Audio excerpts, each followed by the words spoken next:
Hello everyone, मैं हूँ हीना और आप देख रहे हैं लीगल परसेप्शन। आज की वीडियो में हमारा जो डिस्कशन का टॉपिक है वो है तथ्य की भूल क्षम्य है लेकिन विधि की भूल क्षम्य नहीं है। ये जो टॉपिक है ये एग्ज़ाम के लिहाज से काफ़ी इम्पॉर्टेंट है। आईपीसी में जब भी कभी क्वेश्चन आता है तो इस टॉपिक पे क्वेश्चन ज़रूर आता है कि तथ्य की भूल क्षम्य है और विधि की भूल क्षम्य नहीं है। साथ ही इस टॉपिक से जुड़े हमें कई सारे केस लॉज भी लिखने होते हैं, तो इस वीडियो में हम उन केस लॉज को भी डिस्कस करेंगे, इसलिए वीडियो के एंड तक बने रहिएगा। वीडियो जो है वो काफ़ी इंपॉर्टेंट है, काफ़ी हेल्पफुल होगा आपके लिए। तो आइए आज इस टॉपिक पे चर्चा करते हैं। लेकिन आगे बढ़ने से पहले मैं आपको बता दूं कि अगर आप इस वीडियो लेक्चर की पीडीएफ लेना चाहते हैं तो आप फ्री में टेलीग्राम से ले सकते हैं, जिसका लिंक आपको डिस्क्रिप्शन में मिल जाएगा। इसके अलावा अगर आप इस चैनल पे नए हैं या अभी तक आपने इस चैनल को सब्सक्राइब नहीं किया है तो जल्दी से चैनल को सब्सक्राइब कर लीजिए, क्योंकि आने वाली वीडियोज़ में हम जो भी मेजर एक्ट हैं वो सब केस लॉ के साथ एक एक करके डिस्कस करेंगे। आज का टॉपिक तथ्य की भूल क्षम्य है लेकिन विधि की भूल क्षम्य नहीं है। सबसे पहले ये जान लेते हैं कि इन दोनों की चर्चा आईपीसी के किस किस सेक्शन में हमें मिलती है। तो सबसे पहले सेक्शन पे चर्चा करेंगे, उसके बाद केस लॉ पे की तरफ बढ़ेंगे और लास्ट में थोड़ा जो भी इस चीज़ के बारे में जो भी इंफॉर्मेशन है वो सब भी हम इस वीडियो में कवर करेंगे। सबसे पहले बात करते हैं सेक्शन 76 की, जो जनरल एक्सेप्शन से लिया गया है। क्योंकि आईपीसी में देखिए 76 से लेके और 106 तक ये जो जितने भी सेक्शन हैं ये सब जनरल एक्सेप्शन को कवर करते हैं। और यहीं पर इसी सेक्शन में से जो दो सेक्शन हैं, सेक्शन 76 और 79, इन दोनों में ही तथ्य की भूल की बात हुई है और विधि की भूल की भी बात हुई है। ठीक, तो अब पहले दोनों सेक्शन देख लेते हैं। सेक्शन 76 देखिए क्या कहता है कि विधि द्वारा आबद्ध या तथ्य की भूल के कारण अपने आप को विधि द्वारा आबद्ध होने का विश्वास करने वाले व्यक्ति द्वारा किया गया कार्य। इस सेक्शन के अनुसार कोई भी बात अपराध नहीं है जो किसी ऐसे व्यक्ति के द्वारा की जाए जो उसे करने के लिए विधि द्वारा आबद्ध हो या तथ्य की भूल के कारण, ना कि विधि की भूल के कारण, सद्भाव पूर्वक विश्वास करता हो कि वह उसे करने के लिए विधि द्वारा आबद्ध है या विधि द्वारा बाध्य है।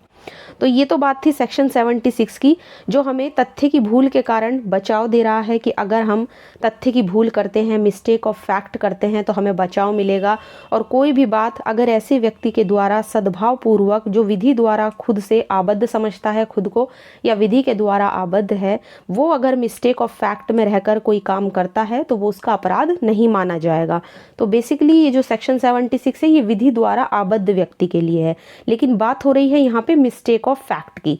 ठीक, ये चीज़ क्लियर हो गई। इसके बाद आता है सेक्शन 79। ये कहता है कि विधि द्वारा न्यायानुमत या तथ्य की भूल से अपने आप को विधि द्वारा न्यायानुमत होने का विश्वास करने वाले व्यक्ति के द्वारा किया गया कार्य। अब देखिए यहाँ पे ये सेक्शन क्या कहता है कि कोई बात अपराध नहीं है जो ऐसे व्यक्ति के द्वारा की जाए जो उसे करने के लिए विधि द्वारा न्यायानुमत हो या तथ्य की भूल के कारण, ना कि विधि की भूल के कारण, सद्भाव पूर्वक विश्वास करता हो कि वह उसे करने के लिए विधि द्वारा न्यायानुमत है। अब यहाँ पे अगर हम एक चीज़ पे ध्यान दें तो यहाँ भी देखिए मिस्टेक ऑफ फैक्ट के आधार पर व्यक्ति को क्षमा करने की बात की गई है, लेकिन बात है विधि द्वारा न्यायानुमत व्यक्ति की।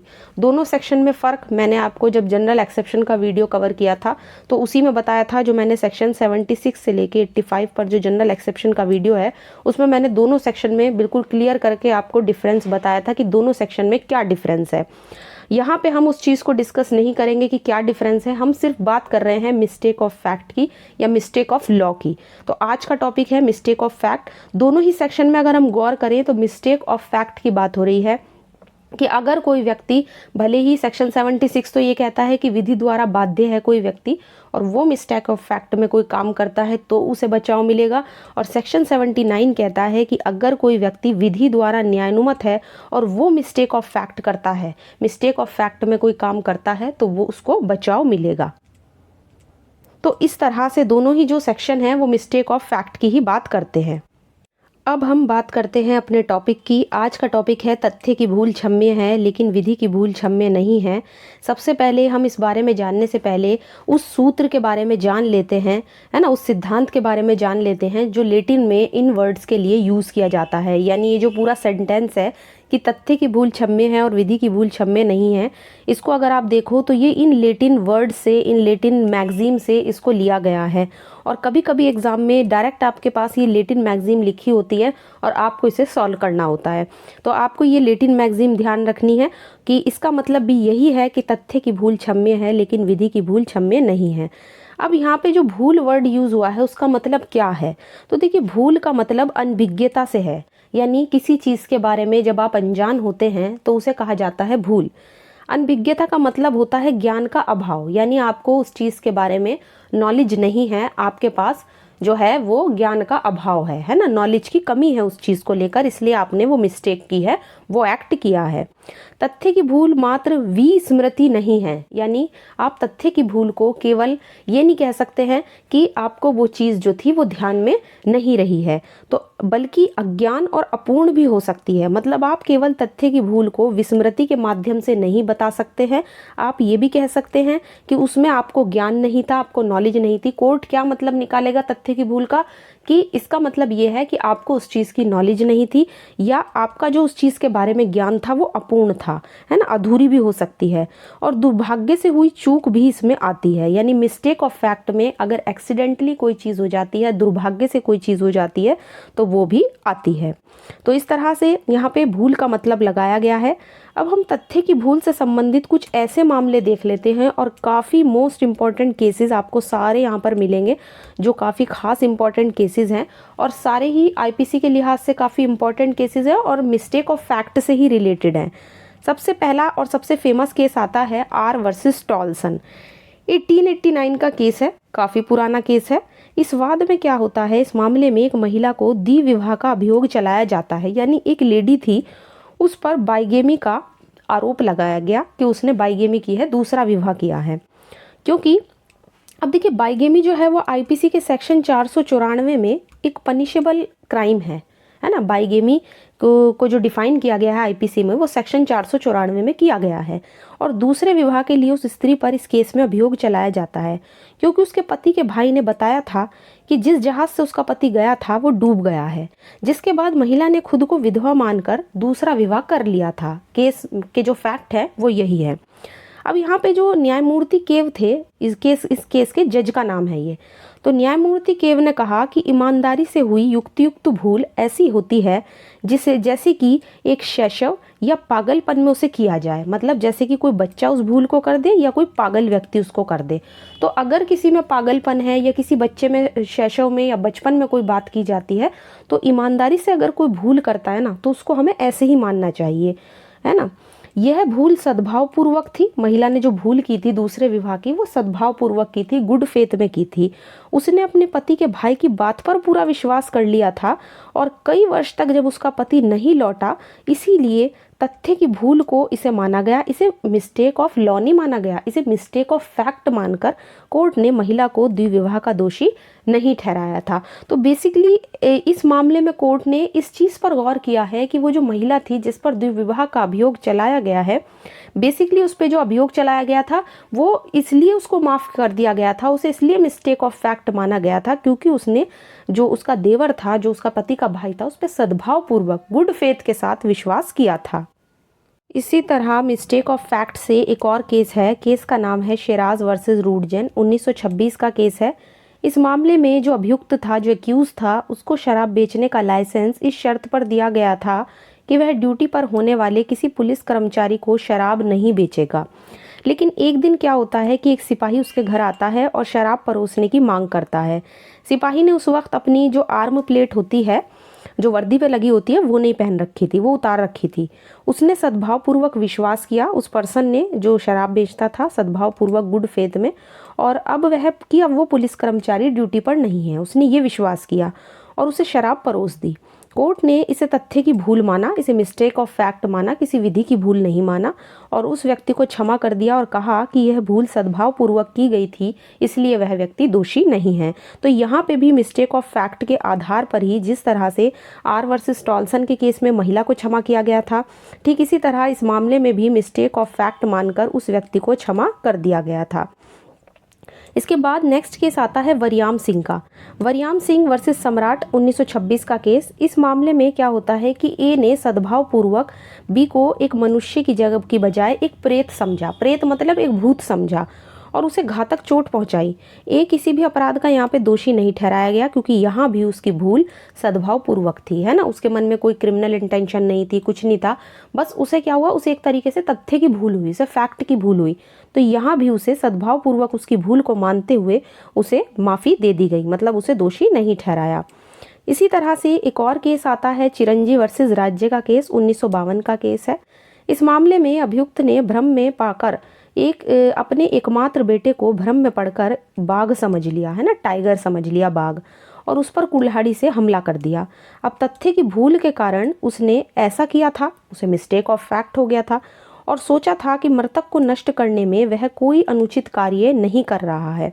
ठीक, अब मृतक को उसने एक मनुष्य नहीं समझा था, बल्कि एक खतरनाक जानवर समझकर ही तो उस पर हमला किया था, वरना अगर उसे पता होता कि वो उसी का बेटा है तो वो हमला ना करता। उसे मिस्टेक ऑफ फैक्ट हुई थी, और इसी आधार पर उसे किसी अपराध का दोषी यहाँ पर भी नहीं ठहराया गया था।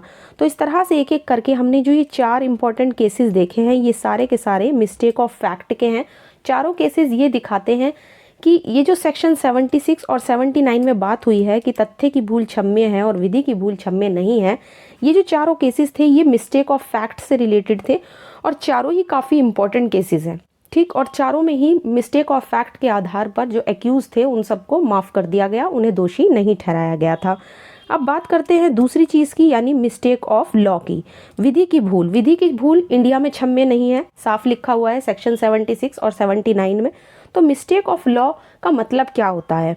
तो देखिए, इसका मतलब ये होता है कि किसी भी विशिष्ट विषय पर किसी विधि के अस्तित्ववान होने, कि वो जो सब्जेक्ट है, जिस चीज़ से रिलेटेड हम कोई भूल कर रहे हैं, हम कोई मिस्टेक कर रहे हैं, उस पर लॉ लागू है या नहीं है, या इस विषय के बारे में भूल करना कि विधि क्या है, लॉ क्या है ना। तो अगर इस तरह की कोई भूल होगी तो उसे हम मिस्टेक ऑफ फैक्ट, इस मिस्टेक ऑफ लॉ कहेंगे।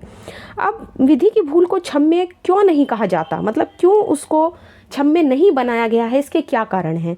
तो ये 2 कारण बताए हैं जूरिस्ट ऑस्टिन ने। ऑस्टिन बहुत बड़े जूरिस्ट, उन्होंने बताया है कि विधि की भूल के क्षम्य ना होने के, उसको माफ़ी योग्य ना बनाने के 2 सबसे बड़े रीज़न उन्होंने बताए हैं। पहला, अगर मान लीजिए विधि की भूल को स्वीकार कर लिया जाए, मतलब उसे माफ़ी योग्य बना दिया जाए, जैसे कि मिस्टेक ऑफ फैक्ट को बनाया गया है, तो कोर्ट के लिए ये सुलझाना बड़ा मुश्किल हो जाएगा कि क्या जो पर्सन कोर्ट के सामने आया है वो गुनहगार है या नहीं है। तो सबसे बड़ी दिक्कत ये हो जाएगी कोर्ट के सामने। और दूसरा, पक्षकारों के द्वारा हमेशा से ही विधि की भूल को ही अभिवाचित किया जाएगा, और हर व्यक्ति पहला बचाव यही लेगा कि उसे मिस्टेक ऑफ लॉ हो गया है, या उसे इस बारे में लॉ का ज्ञान नहीं था। ठीक, जैसे रोज़ाना बहुत सारे लॉ बनते रहते हैं, हर रोज़ कोई ना कोई नई नई विधियाँ बनती रहती हैं, और अगर उस विधि की भूल को क्षम्य बना दिया जाए मान लीजिए, तो फिर तो लॉ का जो पारित किया जाता है, जो उसका इन्फोर्समेंट किया जाता है, उसका कोई मीनिंग ही नहीं होगा। तो इसलिए विधि की भूल को क्षम्य नहीं बनाया गया है। जो कोर्ट है वो आपसे यही अपेक्षा करता है, जो भी हमारा लीगल सिस्टम है वो यही हमसे अपेक्षा करता है कि जितने भी लॉ अब इस समय है, मान लीजिए इंडिया में कोई लॉ अब एग्जिस्ट में है, या जो भी कानून अब पारित हैं या चल रहे हैं आज के टाइम में इन्फोर्समेंट में है, उनका ज्ञान देश के सभी नागरिकों को है। तो इस तरीके से ये माना जाता है यहाँ पे इस चीज़ के बारे में। लेकिन मिस्टेक ऑफ लॉ को तो क्षम्य नहीं बनाया गया है, मिस्टेक ऑफ फैक्ट को माफ़ी योग्य बनाया गया है। तो इस बारे में कभी कभी क्या होता है, जो जूरिस्ट हैं उनके बीच में बहुत ज़्यादा मतलब हौच पौच सी रहती है, और वो ये सोचते हैं कि क्यों मिस्टेक ऑफ लॉ को माफ़ी योग्य नहीं बनाया गया है। अब इस बारे में बहुत ज़्यादा ज़ोरदार जो हैं वो तर्क दिए जाते हैं, ज़ोरदार तर्क वो पेश करते हैं और कहते हैं कि जब तथ्य की भूल को क्षम्य किया जा सकता है, मिस्टेक ऑफ फैक्ट को माफ़ी योग्य बनाया गया है आईपीसी में, तो फिर विधि की भूल को क्षम्य क्यों नहीं बनाया गया, उसे भी क्षम्य होना चाहिए। लेकिन जैसे जैसे हमारे यहाँ पे इंडस्ट्रियल डेवलपमेंट हुआ है, साइंटिफिक डेवलपमेंट हुआ है, उसके कारण अब समाज में नए नए आयाम जो हैं वो खोले गए हैं।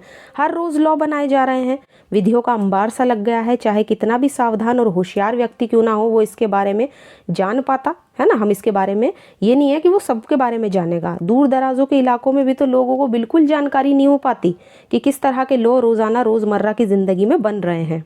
देखिए, ये सब सुनने के बावजूद भी भले ही इतने सारे सुझाव दिए जाते हैं कि मिस्टेक ऑफ लॉ को भी हमें माफ़ी योग्य कर देना चाहिए, कि विधि की भूल को भी भैया हमें क्षमा कर देना चाहिए, लेकिन अगर हम बात करें अपने जुडिशियल एडमिनिस्ट्रेशन की, अपने जुडिशियल सिस्टम की, तो ऐसा करने से एक बहुत ज़्यादा गंभीर स्थिति उत्पन्न हो सकती है अगर हमने मिस्टेक ऑफ लॉ को भी माफ़ी योग्य बना दिया।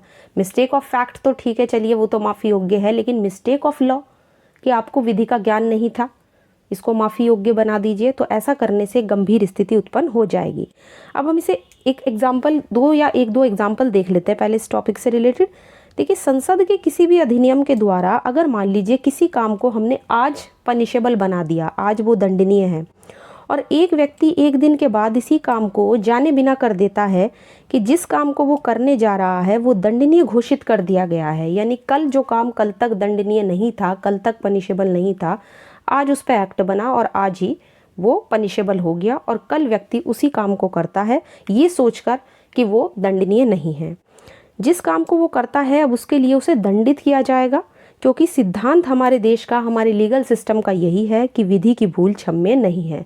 तो बेसिकली विधि की भूल के बारे में हम इस उदाहरण से अच्छे से समझ सकते हैं और सिंपल वर्ड्स में हम समझ सकते हैं, क्योंकि जिस समय उसने वो काम किया उस समय भले ही उसे ये पता हो कि भाई ये विधि की भूल है, और मतलब कि अभी इस चीज़ पे लॉ नहीं आया है, लेकिन लॉ बन चुका है और कल को वो फिर उस काम को करता है, तो फिर क्या होगा, उसको दंडित किया जाएगा। क्योंकि हमारे देश में ऐसा नहीं है कि विधि की भूल को क्षम्य बनाया गया है, विधि की भूल हमारे देश में क्षम्य नहीं है।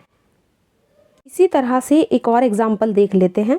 देखिए, भारत में एक निश्चित आयु से पहले विवाह करने पर प्रतिबंध लगाने के लिए कानून बनाए गए हैं कि एक निश्चित आयु तय कर दी, उससे पहले अगर शादी करोगे, विवाह करोगे, तो वो बिल्कुल प्रतिबंध है, उसके लिए लॉ बनाए गए हैं। गरीब और अनपढ़ लोग जो दूर दराज के गांव में निवास करते हैं वो तो उसके बारे में कुछ नहीं जानते, इसके बावजूद भी वे इन कानूनों के खिलाफ कार्य करते हैं, उन्हें पनिश भी किया जाएगा। बहुत से विधि शास्त्रियों को ये नियम बहुत ही ज़्यादा कठोर भी लगता है कि भाई ऐसे लॉ के लिए आप किसी को दंडित कर रहे हो, ऐसे काम के लिए जिसके बारे में उसे ज्ञान ही नहीं है। तो बहुत सारे जूरिस्ट ऐसे हैं जो कहते हैं कि ये नियम बहुत ज़्यादा कठोर है, लेकिन ये भी तो कहा जाता है कि ये नियम लोगों के व्यवहार के मामलों में सिखाने में मदद करता है। तो एक तरीके से यहाँ पे मतलब भले ही स्थिति कुछ भी रही हो, लेकिन लॉ की जो मिस्टेक ऑफ लॉ है उसको माफ़ी योग्य नहीं बनाया जा सकता, उसकी स्थिति बहुत ही ज़्यादा गंभीर हो जाएगी अगर इसे माफ़ी योग्य बना दिया गया। अब आगे बढ़ते हैं और एक और कन्फ्यूज़न दूर कर लेते हैं। अभी तक हमने जाना कि अगर कोई हमारे देश में कोई भी मिस्टेक करता है या मिस्टेक ऑफ फैक्ट करता है या कोई क्राइम मान लीजिए मिस्टेक ऑफ फैक्ट के अनुसरण में करता है, तो वहाँ उसको माफ़ी मिल जाएगी, तथ्य की भूल में उस व्यक्ति का काम माफ़ी योग्य होगा। अगर वो विधि की भूल करता है हमारे देश में कोई व्यक्ति, तो विधि की भूल हमारे यहाँ पे माफ़ी योग्य नहीं है। ठीक, ये चीज़ अब तक क्लियर हो गई, केस लॉ से क्लियर हो गया। ठीक, लेकिन अब बात करते हैं उस व्यक्ति की जो हमारे देश का रहने वाला नहीं है। ठीक, बात करते हैं विदेशी की। तो क्या एक विदेशी के द्वारा विधि की भूल क्षम्य है? मतलब अगर कोई विदेशी है वो या किसी दूसरे देश में जा रहा है, चलिए मान लीजिए, या हमारे ही देश में आ रहा है, तो अगर वो मिस्टेक ऑफ फैक्ट तो चलो छोड़ो, मिस्टेक ऑफ लॉ की बात करते हैं, क्या उसके द्वारा की गई विधि की भूल क्षम्य है? तो इसका आंसर है नहीं, विधि की भूल क्षम्य नहीं है। केस है इसोप का, 1836 का मामला है। इसमें कहा गया कि एक विदेशी जिसके बारे में ये कहा जा सकता है कि वो इस देश की विधियों से अवगत नहीं होगा, उसे इस देश की विधियों के बारे में पता नहीं होगा, वो भी इस सिद्धांत के दायरे से बाहर नहीं है कि तथ्य की भूल क्षम्य है और विधि की भूल क्षम्य नहीं है।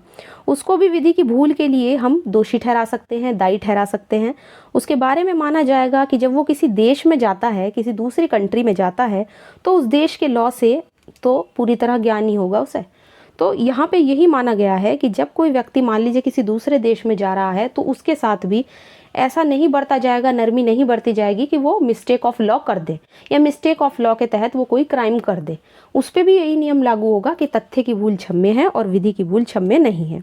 तो इस तरह से आज के टॉपिक में हमने मिस्टेक ऑफ फैक्ट और मिस्टेक ऑफ लॉ दोनों को कवर किया है। केस लॉ जितने हो सके हैं मैंने यहाँ पे डालने की कोशिश की है, ताकि आपको ज़्यादा से ज़्यादा मैटर इस चीज़ पर मिल सके, ज़्यादा से ज़्यादा आपको कहीं पर मतलब कोई चीज़ ऐसी ढूंढनी ना पड़े, आपको ज़्यादा दिक्कतों का सामना ना करना पड़े। इस टॉपिक के लिए केस लॉ बहुत ही ज़्यादा इंपॉर्टेंट केस लॉ हम लेके आते हैं हर टॉपिक पे। आपने देखा होगा कि अभी तक जितनी भी वीडियोज़ हैं उन सब में आपको इंपॉर्टेंट केस लॉज ही मिलेंगे और सब इन्हीं टॉपिक से रिलेटेड होते हैं और काफ़ी इंपॉर्टेंट केसेस होते हैं, जहाँ पे यहाँ पे आपको जो तथ्य की भूल और विधि की भूल में तो इतने केस लॉ नहीं थे, लेकिन मिस्टेक ऑफ फैक्ट में काफ़ी केस लॉज थे, वो सभी मैंने यहाँ पे आपको बताए हैं। आशा करती हूँ आज का वीडियो पसंद आया होगा आपको, और अगर वीडियो पसंद आया है तो वीडियो को लाइक कर दीजिए, ज़्यादा से ज़्यादा शेयर कीजिए, और अगर आपने अभी तक इस चैनल को सब्सक्राइब नहीं किया है या आप इस चैनल पर नए हैं तो जल्दी से चैनल को सब्सक्राइब कर लीजिए, क्योंकि आने वाली वीडियोस में जैसे कि मैंने आपको बताया कि मेजर एक्ट हम सब उनकी सीरीज़ लेकर आएंगे केस लॉ के साथ एक एक करके। और साथ ही अगर आप इस वीडियो लेक्चर की PDF लेना चाहते हैं तो आप फ्री में टेलीग्राम से ले सकते हैं, जिसका लिंक आपको डिस्क्रिप्शन में मिल जाएगा।